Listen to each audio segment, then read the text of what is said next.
All right, welcome back. Now let's get out to the CME Group. Rick Santelli with the Santelli Exchange. Hey, Rick.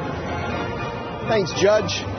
Well, you know, Fed days, I can remember back when I first started trading in the late 70s and the early 80s. Of course, you've heard all these stories before. Not only were there not statements, there weren't press conferences, there was no financial channel covering it because there were no financial channels. If you want to know what the Fed did, back then you watched your Quotron and you figured it out when the markets went subject and then came back. You had an inkling based on short rates, based on Fed funds and some of the issues of the day, what was going on. Now, we need to be led. We need to be led. And not only that, we talk about transparency.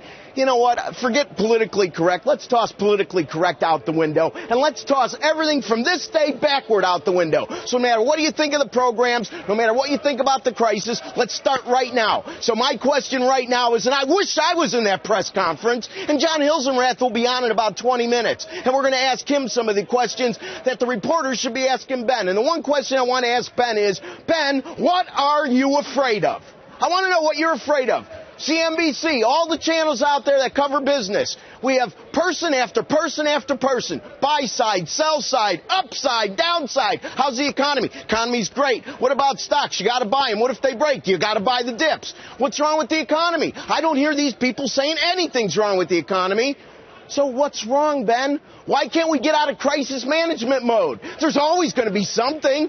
Let me think. ISM's under 50. Oh, my God, we can't pull in QE. Or unemployment. You know, this unemployment thing really gets a spur under my saddle. I remember a point when I was talking about labor force participation rates before the election. You know, when facts really matter and people vote for their leaders. No, the unemployment rate isn't really going down because people aren't really getting jobs. What did I hear from the Fed chairman? Crickets.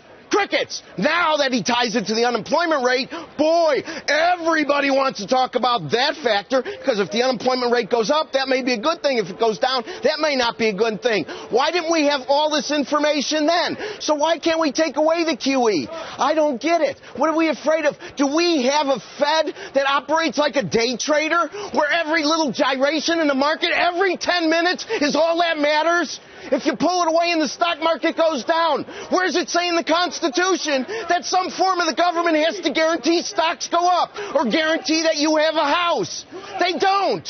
Where have we gone off the rails? Enough is enough. 2 Fed chairmen, is that enough?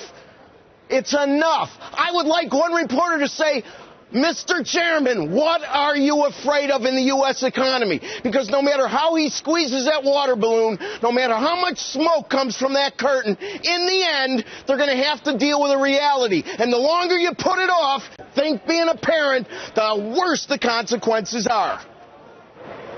Simon? Breathe. Breathe. It's probably best you're not in the news conference, all things considered, this afternoon, Rick. Yeah, you know, who's it best for, Simon? Who's it best for, really?